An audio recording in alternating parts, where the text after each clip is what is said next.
Welcome to the conversation, your interesting program on Bright Radio TV, your home of talk and entertainment. From the city of Abuja, the Federal Capital Territory of Nigeria, I am Ugo Madu. And on the conversation, as we do it, we bring you an in-depth analysis of political issues, political activities and happenings across the country, from the north to the south, east, and the west. And more so, this is the political era as 2019 general election approaches us. Today won't be an exception. Rather, it promises to be quite interesting. Another edition of the conversation. We are just not talking about the 2019 general elections. Well, we've been previewing the preparations, the people, and the prospects in the last couple of days. But today, we will go a step further because our concept is to give a platform to every politician, every political party, and all the states in Nigeria. Today, we are delving from the general elections as it concerns this country to a particular state in Nigeria with a key player in the politics of the state. We will go on a short break. When we return, the conversation continues. Please stay with us.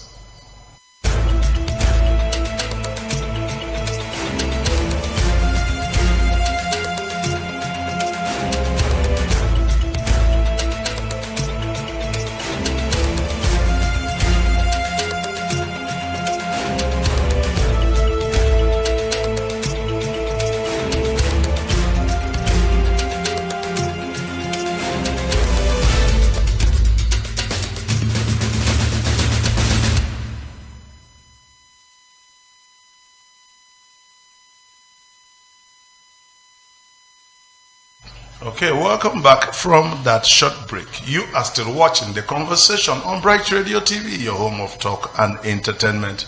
Today, we are looking at Imo State politics, the matters arising.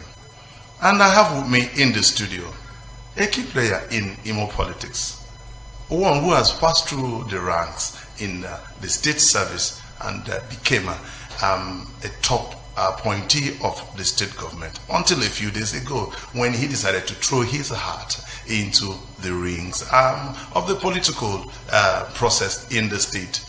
He is in the quest for a particular seat in the state as exalted as the governorship of the state. I have with me in the studio Sir George Eche, the former secretary to the state government of Imo State before now. Sir George, welcome, sir. Thank you for having me. Good morning. Good morning. And how's Owerri? Owerri is fine. And Imo State?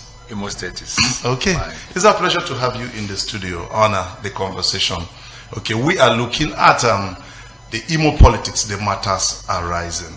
Okay, Imo State is one of the 5 states that make up the southeast region of Nigeria. It is popularly referred to as the Eastern Heartland. The state is relatively a very peaceful and stable state. It's a state that is blessed naturally by God, is endowed with natural resources such as crude oil, agricultural produce, and a whole lot of human capital in terms of education. It prides itself as a state or a home to the best of bright minds in Nigeria. People who have excelled in their chosen fields of endeavor locally, nationally, and internationally. It's a state that you really cannot put away in the Committee of States in Nigeria. It's a state that is made up of so many endowed men and women. And in the course of their political development, sometimes in the early 90s, for peace to reign and for mutual love and understanding, an agreement was reached, though unwritten and formal and informal, to ensure that there is a peaceful rotation of the exalted office of the governorship of the state, the number 1 office in the state, among the 3 senatorial zones early in the 90s. And that process continued until 2011 when there was a disruption. And since ever that time, there has been a whole lot of issues regarding the politics in the state in terms of succession. Which of the senatorial zones will go before or after the other one? These and many more we're going to look at this morning on the conversation with Sir George Eche in the studio. Okay, Sir George, I will start by asking you, Was there any such arrangement or agreement or consultation that brought the Imo elders or stakeholders to ensure that there's a peaceful rotation of the governorship among the three senatorial zones in Imo State? Well, thank you. Yes, there is what Imo State calls the Imo Charter of Equity. Okay. Signed by elders of the state at the time to ensure peaceful rotation of power among the three zones in the state. Okay. Okay. At what point was there a disruption in the system? Well, like you said, in 2011, it was in 2011 when this present government, rode on the wings of populism, okay. And people didn't bother anymore as to who was coming in, where he came from, and they just needed to effect a change, okay. supported, of course, by powers that be at the time, okay. and it happened. But even before then, it's not anything near what we have now, where succession is from one part of the zone to the same part of the zone. So this is an entirely different kettle of fish. Okay, I would ask, before that, you can join the conversation via our phone line, 081-2844-6000. 081-2844-6000. You can call in and make your contribution with respect to the topic of discussion today on the conversation. Okay, we've talked about the Charter of Equity. Okay, let me ask you, sir, was this disruption deliberate or was it out of political naivety of Imo people? No, it was on the rave of the moment. Okay. At the point it happened, the church, the population, the government at the center needed to make a change. Whether that was right then or not, later events have proven. So it was not like it was calculated, to happen. Not that there was an attempt to consciously disrupt the flow of the Charter of Equity. But, shit happens, like Americans say, and that happened. Okay, sir. Would it be right to say that one zone could not have foisted itself on the entire state without the collaboration of certain people, maybe the political gladiators or the stakeholders in the remaining two zones of Okigwe and Owerri? Well, let me take you through my federal constituency. Okay. In Ngobala and Abombi. Okay. After Greg Egu went, because the understanding was still there that Ngobala would go, Abo would go, then it would come back to Ngobala. When Greg Egu went, then Abombise went via Honorable Emeka Ihedioha. At some point when he was about to leave, things began to take a different shape. Conversations, disruptions, and things began to come in. And he had to go 3 times consecutively, to the disappointment and chagrin of Ngobala people. Okay.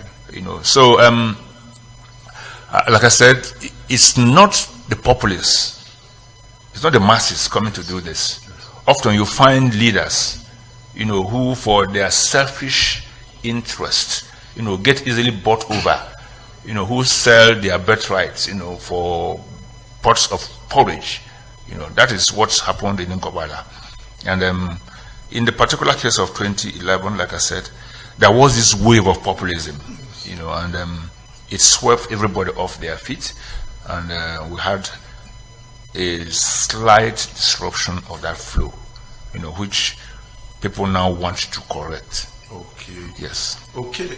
Okay. Having said that, so what are the strategies or the measures to ensure that equity, as you termed it, Charter of Equity, what are the measures to ensure that equity returns to Imo State once again, and then the people can enjoy peace?